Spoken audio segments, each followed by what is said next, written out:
Each year, an estimated 4 million older Americans are victims of physical, psychological, or other forms of abuse. Those statistics may not tell the whole story.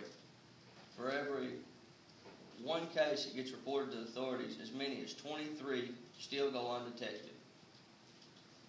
It's a horrible tragedy that so many of our older population are abused, but the only way to stop it is to become informed.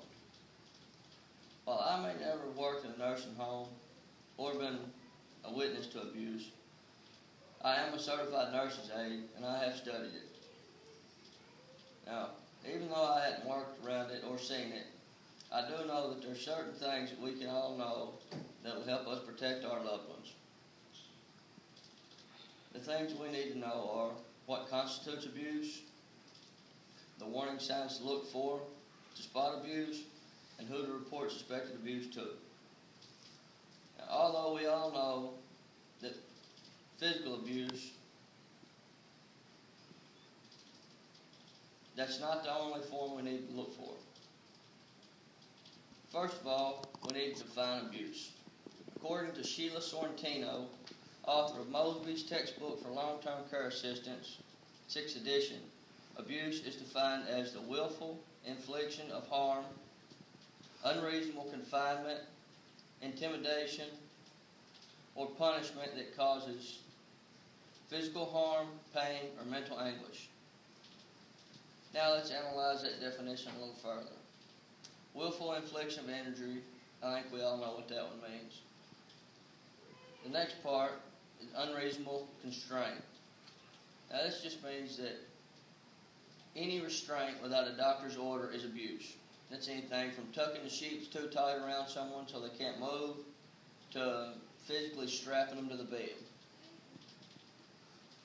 It's also intimidation or punishment that causes mental anguish, harm, or pain. So abuse winds up being many different actions that can be taken by staff or family members that harms a resident. Next, we'll talk about the warning signs of abuse. These are, as listed by the Administration of Aging website, Access 61213, the physical trauma that is involved in abuse, such as broken bones, abrasions, lacerations, burns.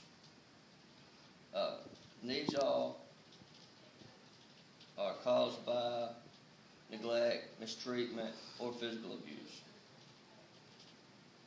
Unexplained withdrawal from normal activities, a sudden lapse in orientation. These are characteristic of emotional abuse. Sudden changes in financial situations are often caused by exploitation.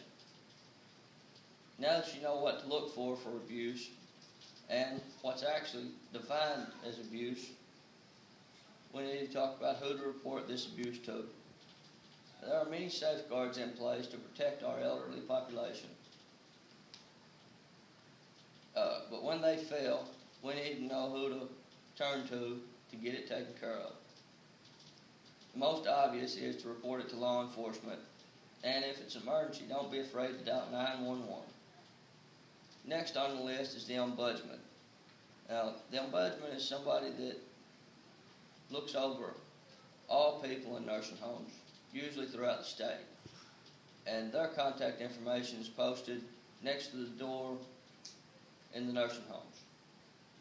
Lastly, Adult Protective Services is charged with the protection of all elderly people, be them in a nursing home, in family's care, or sometimes even living alone with nurses' care. Now, as you can see, there are many things in place.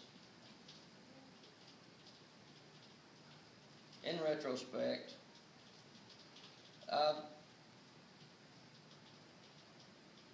I've given you a summary of what constitutes abuse, the warning signs to look for, and who to report this abuse to. I hope this information will help you and your loved ones stay safe.